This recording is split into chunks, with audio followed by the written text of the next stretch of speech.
Oh. Let me make Matthew the co-host. All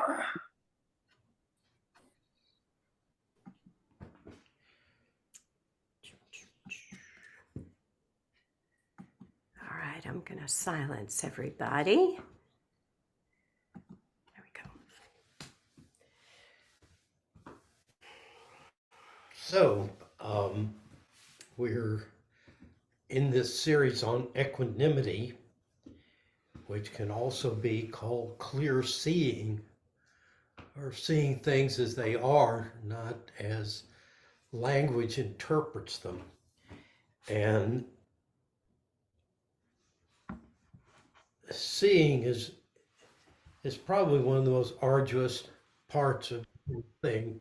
We're taught religion by moralists. I mean, they tell us what we ought to feel, how we ought to think, orthodoxy, orthopraxy, right action. But they don't teach us how to see. They don't teach us how to listen. So even when we go out into nature, our minds don't shut up, and we're constantly interpreting what's happening. Poets teach us how to listen.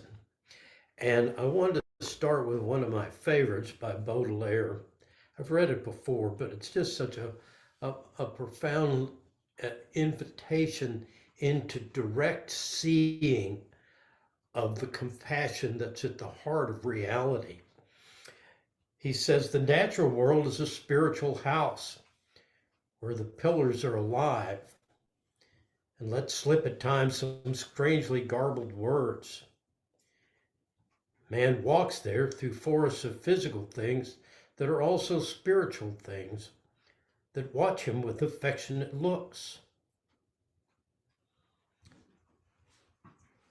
Watch us with affectionate looks. How often do we see those affectionate looks as we are in nature? And beyond that, do we see not only the affectionate looks, but this is a poem by Marilyn Crissell called She Speaks a Various Language.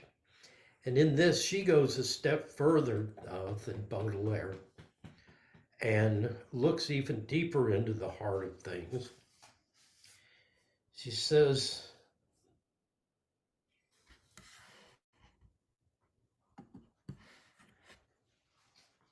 the floor is cold, the ground frozen. This is the bottom. All the world's seeds have wound down. And just when the stem of my spine seems to have dried up and become a stalk on which my head merely nods, just when I think nothing is left alive, the bare branches of the trees rise up, beckoning. And it isn't simply that I want to go out to them. They also want me to come. Come, they say in their motion, in their scraping of branches against branch, like a woman rubbing her hands together. Come with us where we're going. Walk with us up into the wind. Come with us where we're going. Walk with us up into the wind. What wonderful invitations to come out and play, and invitations into worlds of meaning beyond the human way of comprehending reality. The invitations we don't hear, affections we aren't moved by. And I love the way the poem starts with her emptiness, where everything's gone, where she thinks there's nothing left in her. And when she finally is totally emptied out in the husk, she begins to hear these invitations. And I love that. So as we listen to what Sharon is teaching us Don't try to understand the words. The words are simply pointing at a way of seeing. That compassion is not something that you add on or something that you should feel. That's not what compassion is. You just heard what compassion is. Nothing like you think it is. It happens when you're out of the way. It happens when the interpretation is gone. It happens when we stand in the sheer and utter stark presence and suchness of reality that stands against us in its beauty and its terror. When we stand in sacred ground, then life speaks to us in a sacred way. So again, invitations to suspend effort, suspend striving, suspend understanding, and simply open and allow, become even more vulnerable than you thought was ever possible, more transparent. So. Okay.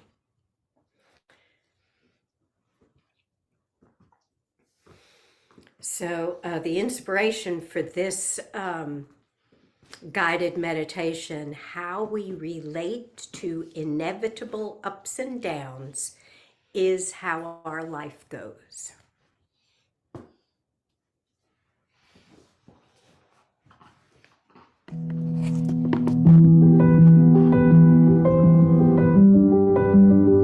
Lesson 5.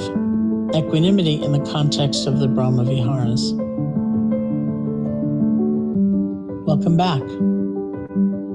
Equanimity is one of 4 states, collectively known as the Brahma Viharas in Pali, that is, the 4 boundless states or divine abidings. They are loving kindness, compassion, sympathetic joy, and equanimity. When I began my meditation practice, I could see the resonance between those first 3 qualities, loving kindness, compassion, and sympathetic joy. But I couldn't figure out what equanimity was doing in there. At first glance, one might think of the Brahma Viharas as emotions. But more accurately, they are considered divine states of consciousness that innately exist in everyone.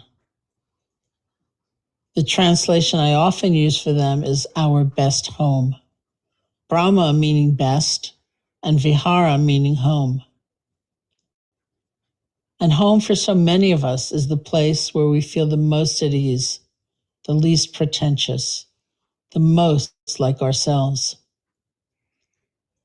This idea that we are all innately endowed with the potential of these 4 qualities of loving kindness, compassion, sympathetic joy, and equanimity is pretty breathtaking.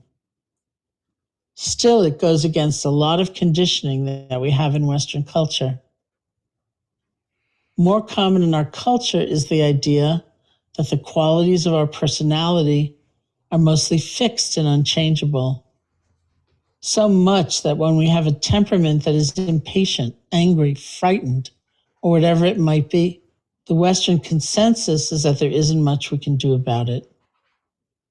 We are just at the mercy of our circumstances, both internal and external.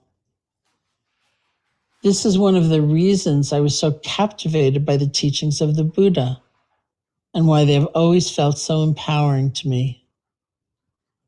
When I set out on this path for myself all those many years ago in India, I had no idea how little agency was possible in my own heart and mind. And I'm delighted to share those possibilities with you now. This is a process of getting in touch with the most genuine parts of ourselves, what it means at our core to be human, and gradually learning to steer our lives by these qualities. So with that in mind, we move into the world of equanimity, the 4th Brahma Vihara. Let's start with what it is and what it isn't. Most commonly, as we have discussed, equanimity is defined as balance. Not the balance of holding 2 things, but the balance that comes from perspective, the balance born of wisdom.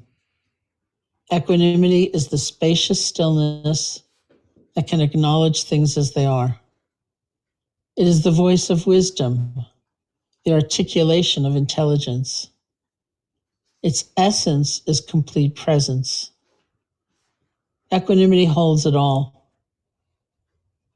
Being equanimous means being with both pain and pleasure, joy and sorrow, in such a way that our hearts are fully open and also whole, intact. We can recognize what is true, even if painful, and also know peace.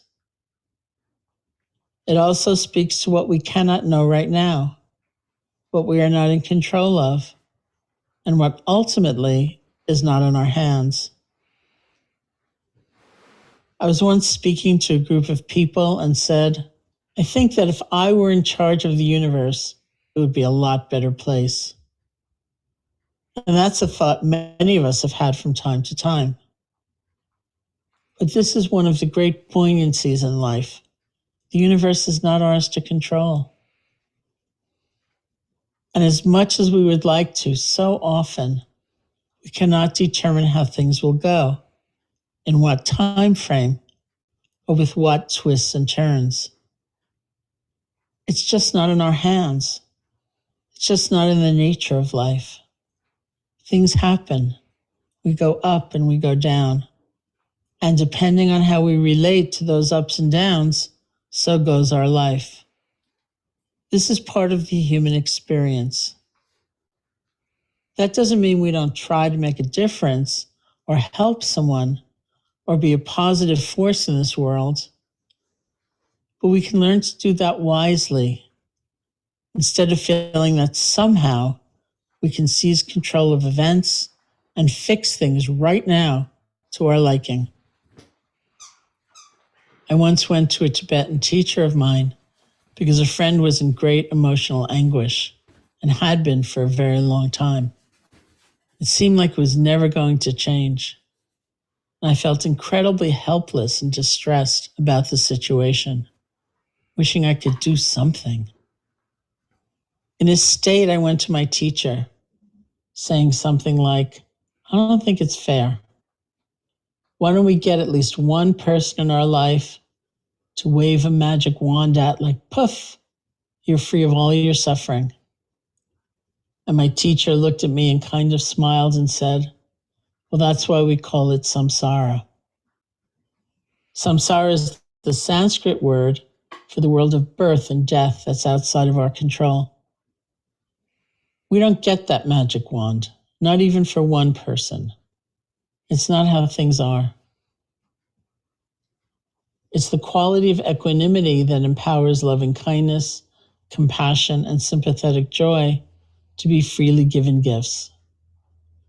Without equanimity, we might offer friendship only when our offering was acknowledged and appreciated, or only when the person responded in kind. We might offer compassion to ourselves only when we weren't overcome by pain, and offer compassion to others only when we weren't overcome by their suffering. And we might offer sympathetic joy only when we did not feel threatened or envious. When we cultivate equanimity, our tremendous capacity to connect with others can blossom, for we don't feel the need to reject or cling to what happens in life. This doesn't mean that we become apathetic or that we don't try to make a difference. We do try. But if we do so without wisdom, we won't have a sense of realistic limits, and we will end up frustrated and feeling defeated. If we try without some balance, e.g. caring for ourselves as well as another, we will end up overwhelmed. Equanimity endows loving kindness, compassion, and sympathetic joy with their sense of patience, that ability to be constant and to endure, even if the love, sympathy, or rejoicing is unreturned, even through all the ups and downs. The other Brahmaviharas owe their boundless nature to equanimity, that ability to embrace beings without expectation or demand. Without equanimity, loving kindness could become generosity of the spirit with a lot of strings attached. Compassion could easily lead to burnout. And sympathetic joy wouldn't be extended to anyone who at all caused us to question our own relative worth, usually a lot of people. With equanimity, loving kindness, compassion, and sympathetic joy can unfurl in our hearts and keep growing bigger and bigger.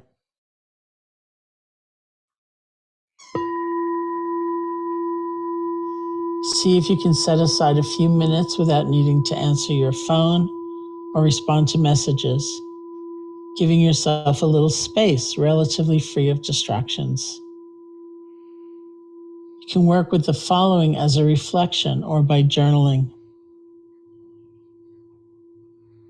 Has there been a notable time when you extended compassion to someone, received it from someone else, or witnessed someone extending compassion to another?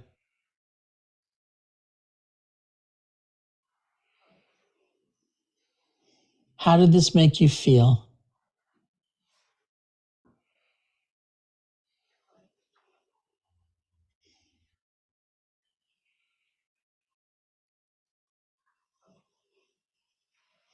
Did that feeling match your conditioning about what compassion is, a strength or a weakness?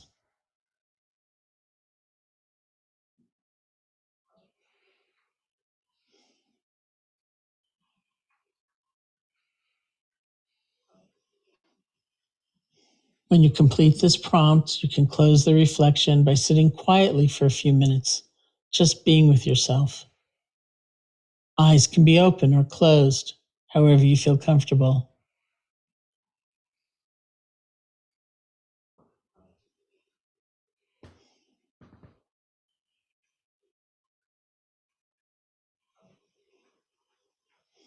Notice how the breath is moving in and out of the body.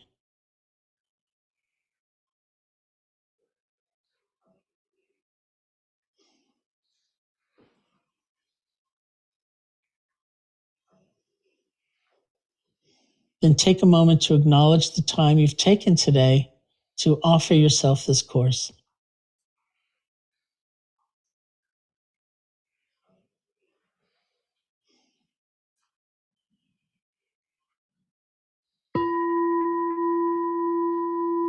This concludes today's lesson.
Okay, what y'all got today?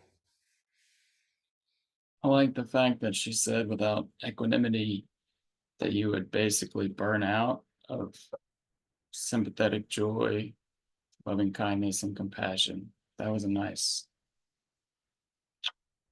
way to think about it. Do you understand why? Let me see if I can put it into words. Because if I'm going around trying to give sympathetic joy or compassion or loving kindness to everyone and not taking time for myself to recharge, then I would just burn out. It'd be like a moralistic thing. Okay. Can you go even deeper?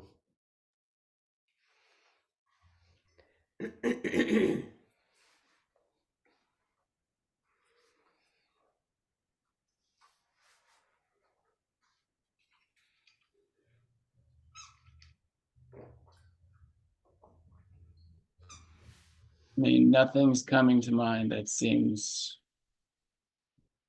to resonate. Okay. So, kind of at the core of understanding the nature of things is reciprocity. And to me, reciprocity means there's no giver and no receiver. Um, and that's why I like the image of a hug. Do we give a hug or get a hug? You're doing both. And that's that prayer of St. Francis. It's in giving that we receive. It's in forgiving that we're forgiven. That there's a point where giving and taking are irrelevant. There's a flow of energy that you're participating in. It's either obstructed or unobstructed. So if I'm blocked, then what happens for so many people pleasers is that we're not open. We're actually very arrogant, and we think that we are God. We're an infinite source of compassion and joy for the rest of the world. That's simply not the case. Um, if we try to run on our own battery, we burn out very quickly. It's when we're rooted in that flow of energy, and giving and receiving at the same time, that there's no risk of burnout. So that's why Kennedy uses the example of the moon. She takes all the light the sun gives her and reflects it all back, keeping nothing for herself. There's no effort. So that's part of what equanimity is pointing us towards, is being rooted in that deep reciprocal flow of energy that mystics call love. That's what we mean by love. We're all giving and receiving at the same time, and the realization of that you can't fall out of that is what lets you go of fear. Why should I fear giving away what's in an infinite supply? That I'm rooted in a very flow of the universe, the energy of the universe. So it's when I get into effort or trying to control that flow that I begin to burn out. So yeah. Yeah, that makes sense. Yeah. Who is the I who's giving? There's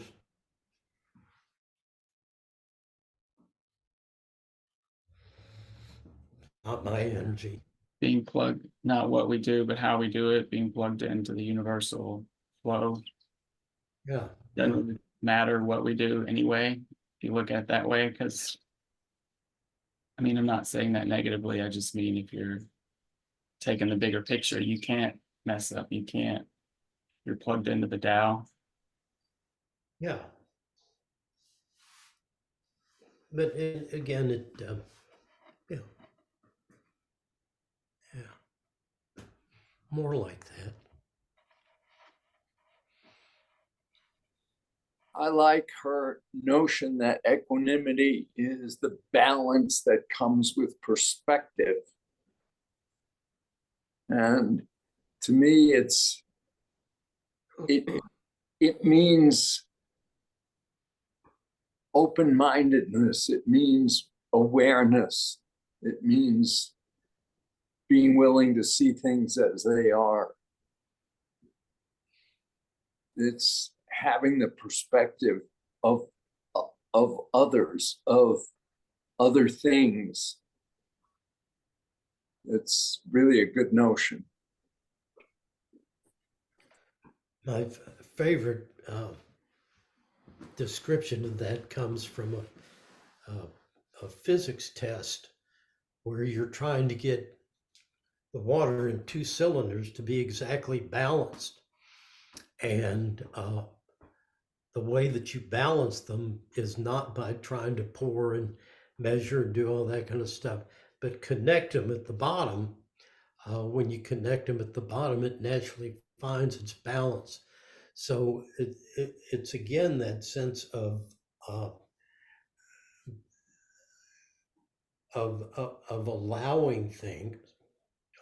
The Chinese have the concept of the water course way, that water always finds the lowest level. It always fills the shape of the container it takes. It's got no agenda. No agenda, yet it's very powerful. So that idea of creating a space, that we are a space, and that when we remove the impediments, the obstacles, the thoughts, the efforts, things find their own balance. We don't have to make them balance. They're already balanced. So again, it's getting ego out of the way, or concept of right or wrong, which doesn't apply. Out beyond the ideas of right doing or wrong doing, there's a field. I'll meet you there. It's the only place we can meet, is beyond right and wrong, up, down, good, bad. Hello? Hello? Hey, Can y'all hear me? Hey, that reminds me so much of, I've been on a journey with healing work for a very long time, maybe, I don't know how long. But anyway, Julie could probably tell me. But at this point, when I work with someone, I would never move them in a direction that I thought they needed to go, because I move people and give healing light and play crystal bowls and all that. But I only listen to their agenda, because when they're fully supported with their agenda, it's like the body kind of wakes up to resonating at one frequency. And, if you have an agenda for someone and you think they should move in a certain way, then that's a form of control. And so my healing work is based on that. It's really, and Dr. Emoto, the water scientist who studied frequencies, I took a day's workshop with him and had lunch with an interpreter at his table. And he said the same thing, that healing doesn't happen unless two people resonate at the same frequency.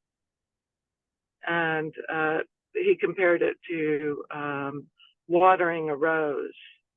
They watered two roses that were apart from each other. One person talked to the rose, one person did not. And when the person that spoke to the rose and watered it, that rose did miraculously well.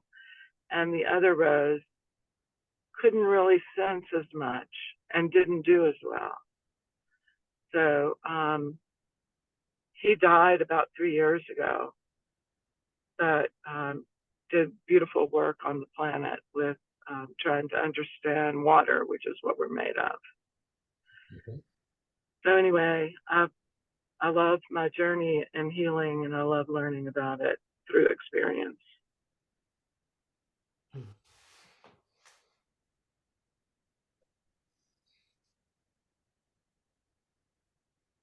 Thank you. Thank you.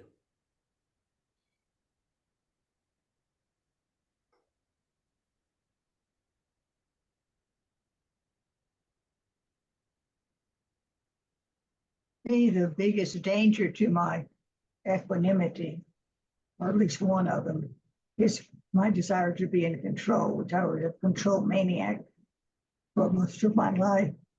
And I finally have learned that one, being in control is too much work. And being in control is too much responsibility and too much accountability. And I'm so much calmer when I just sit back and watch other people do their thing and not jump in there and tell them what they ought to do, what they should do. I mean, occasionally they'll stop their twisting and turning and say, well, what do you see in this? And I tell them what I see, but I don't tell them what they ought to do. And that's so much easier than trying to run their lives.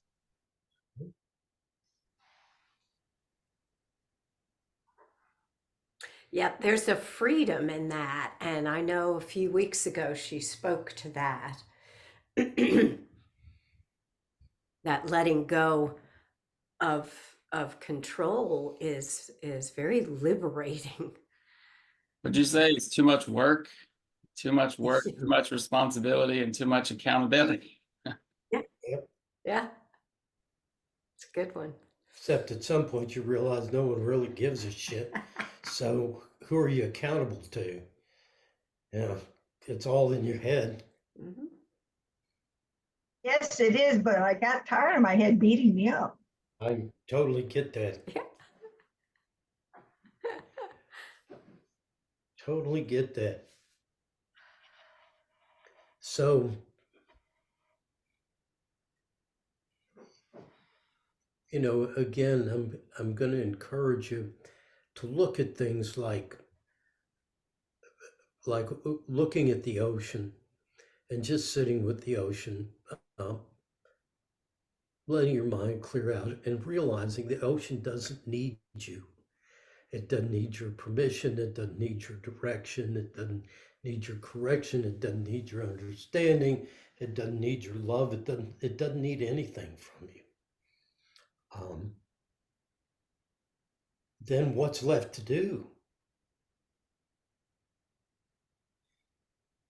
And that's the beauty of it. There's nothing. Share your presence. Quit holding yourself back. Let go into the embrace that's being offered you. It's there. It's very tender, very intimate, very scary and overwhelming to get lost in that much energy and that much power, and yet how much freedom. And the ego keeps shrinking from that, keep wanting to step back and make it into something. It's not.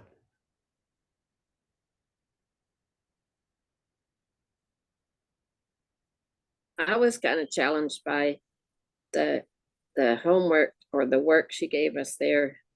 And she said that, is compassion strong or is it weak? Is it a weakness or is it a strength? And somehow it took me back to when I was a child and I heard the story about the Good Samaritan for the first time. You know, and that's just such a story of strong people, the establishment walking by, and then the weak one having the strength to have compassion. I just don't know. It's just something that I reflected on. And then, as y'all are saying about control, and you know, the Samaritan took control. He went and gave compassion. But all within knowing that the ocean doesn't care what happens. you know. I don't know. Yeah. See, Must be, I'm pretty far out too, because you know, I've been also struggling with the COVID and being home for a week, just focusing on getting well, you know, that's such a privilege. Such, you know, so thankful for that, that I can have compassion for myself.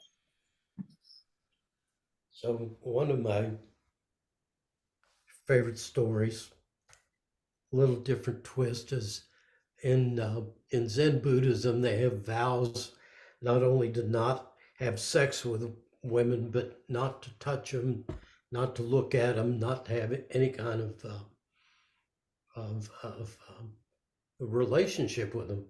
So there's an old monk and a young monk out walking one Saturday morning, and young prostitute's out by the side of the road. She's been working all night, and she's going, kind sirs, could you please help me? Well, the young man's going, I don't see anything, I don't hear anything, nothing going on. He keeps on walking. Whereas the old man just turns aside and faces the woman. She says, can you please help me? She said, my mom's extremely ill with COVID, and there's no one to take care of her. And the rain washed the bridge out last night, and the current's too strong. I can't get across to help her. Could you please help me? And he just smiles and tucks his robe in his belt and picks her up and carries her across the river and puts her down. And she goes, oh, kind sir, bless you, you saved my mother's life. How can I ever repay you? And he said, nothing, that's fine, dear. And he goes back across the river. And the young monk is about 2 miles down the road. He's just beside himself with self-righteous indignation. The old man eventually catches up with him. The young man just blows up. He says, I can't believe you. He says, you call yourself a master. He says, I don't get it, man. You know we're not supposed to touch women. We're not supposed to acknowledge them. Hell, you're picking her up. You're carrying her. You're letting her kiss you. You got lipstick all over your face. You look like an old fool. He says, that's it. I'm out of here. And the old man just smiled at him and said, son, are you still carrying her around? I put her down on the other side of the river. And this is where these ideas of right doing and wrong doing that we get tied up in the West lose their importance.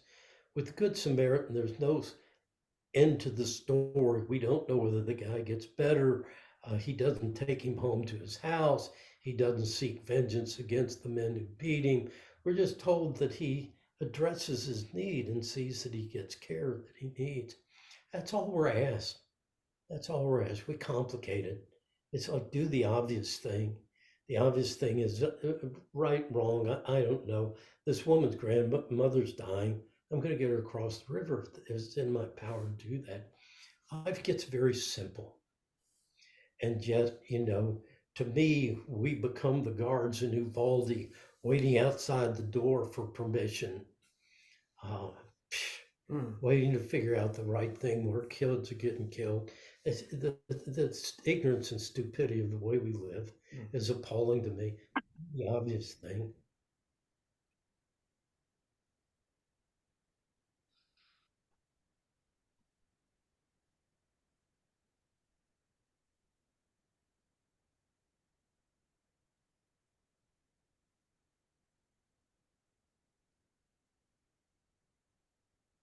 Thank you. I'm going to go on. I have somewhere to go right now. Bye bye. Take care. Be well. I love being here. Glad you're here.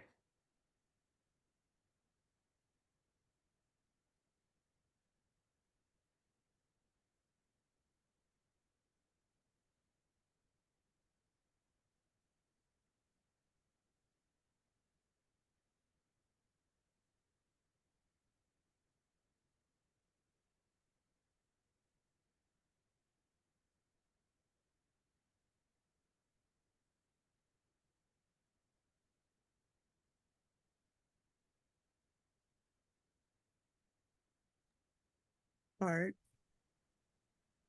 Go ahead. Would you share that poem again, please? The second one that you read at the beginning.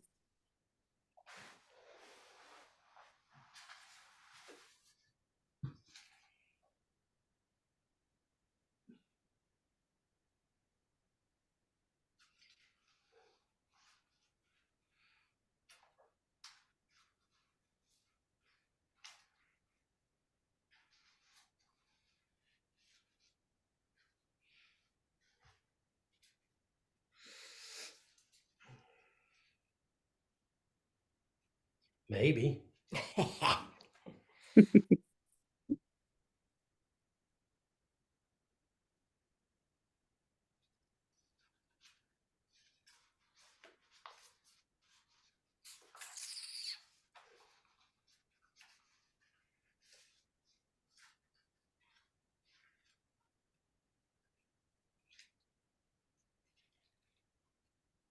Talk amongst yourselves.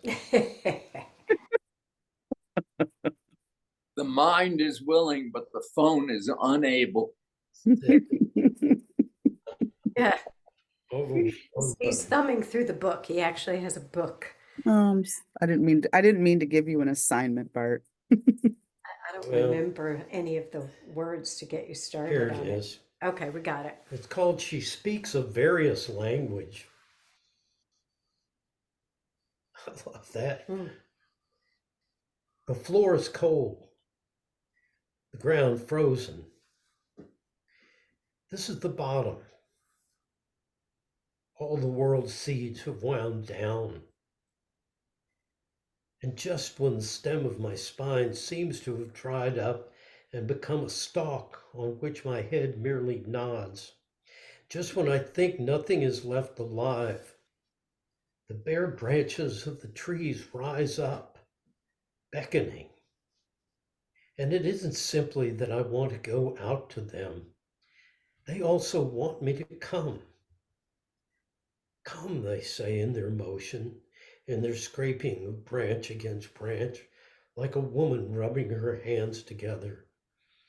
Come with us where we're going. Walk with us up into the wind.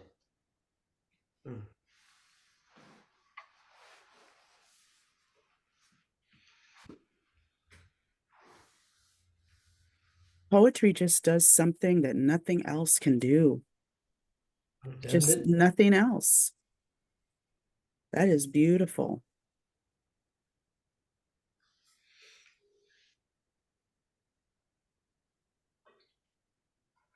Apparently, I did learn that poetry was an Olympic event What?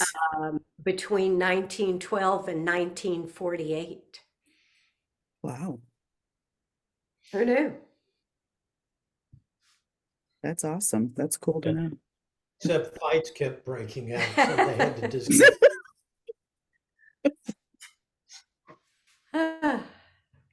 Damn All those angry faces screaming for peace.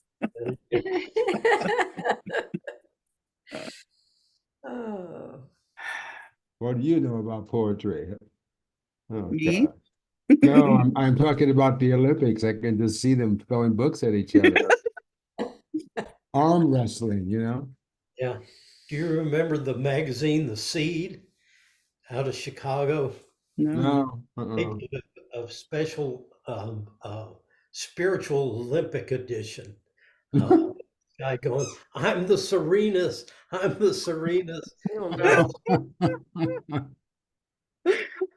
Oh. Oh. Okay, anybody else before we go? Going once, going twice.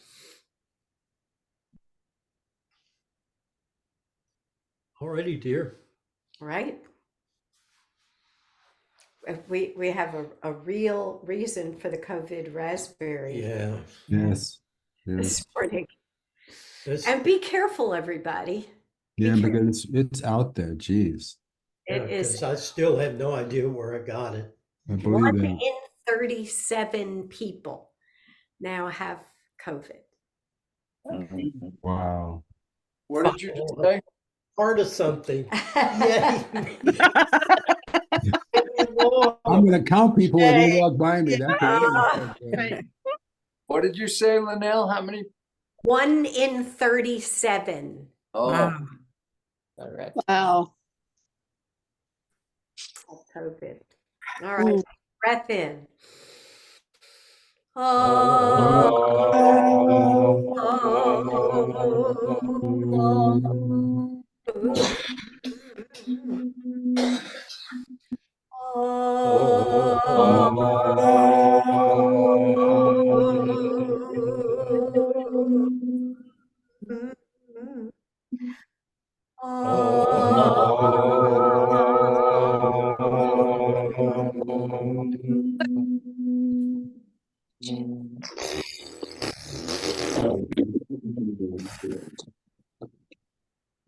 Ooh. Love y'all. Be well, Corinne. Yeah, stay well. Get well. Be well. Take care. Love all of y'all. Love all Have y'all a too. good- Take good Have a good care. weekend. I didn't see Talbot come in. Hey. Yeah, she's been here the whole time. All right. Guy. Today was terrific. Thank you. Yes, thank you. Yeah, Take care of yourselves. great week. Thank you. Thank you. Right. Take care of yourselves. And So. we're working it. Doing our best. Yep.